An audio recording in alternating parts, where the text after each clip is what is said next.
ipò ọba ti Mayegun ilẹ̀ Yorùbá tó tún jẹ́ olórí ọmọ ọba akílẹ̀ ilẹ̀ Ìjẹ̀bú tó jẹ́ olú ọmọ ìpínlẹ̀ Èkó. Ipò Àwùjalẹ̀ ti ilẹ̀ Ìjẹ̀bú ní ìpínlẹ̀ Ògùn tí bàbá náà tó ń jà sí ìyún Alhaji Wasiu Ayinde Ọmọgbọ́láhàn Ànífowóṣe Marshal, ẹni tí ó gbajúmọ̀ mọ̀ sí K1 The Ultimate. Ipò Àwùjalẹ̀ ilẹ̀ Ìjẹ̀bú tó ń jà sí báyìí ó mà ti gbọ̀nà míì yọ. Bẹ́ẹ̀ ni ìdílé tí Alhaji Wasiu Ayinde tó fẹ́ bá jáde fún ipò Àwùjalẹ̀ ìyún ìdílé Jàrà wọ́n mà ti yarí báyìí o wípé Alhaji Wasiu Ayinde kì í ṣe ọmọ agboolé àwọn àti pé kò lẹ́tọ̀ọ́ láti di Àwùjalẹ̀ ti ilẹ̀ Ìjẹ̀bú tuntun. Ṣé kìí ṣe tuntun mọ́ wípé nínú oṣù keje ọdún tá a wà yìí olè orinwó tí Àjànàkú tòbí òkè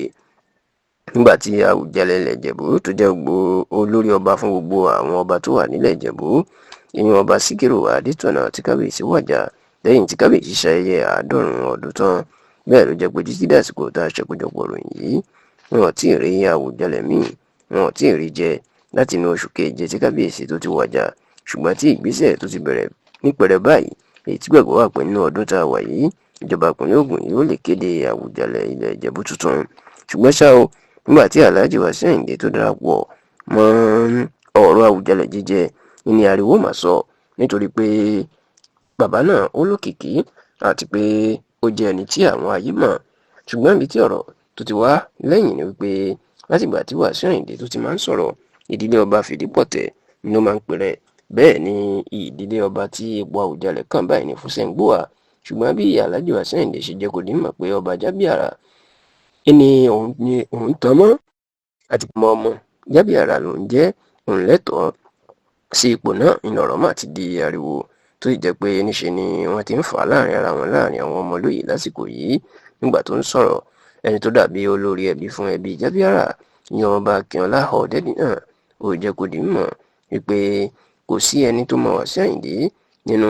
ìdílé Jábíàrà àti wípé nǹkan tó ṣe pàtàkì láti mọ̀ ó ní pé kò sí ọ̀kankan nínú àwọn ẹbí àwọn tó ń jẹ́ Ànífowóṣe tí Wasiu tó ń jẹ́ àti tí bàbá ẹ̀ tó ń jẹ́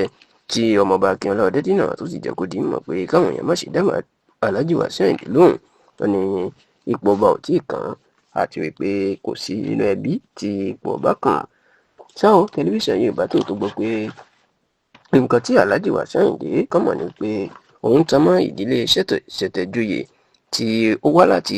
abẹ́ ìdílé ọba Jábíàrà àti wípé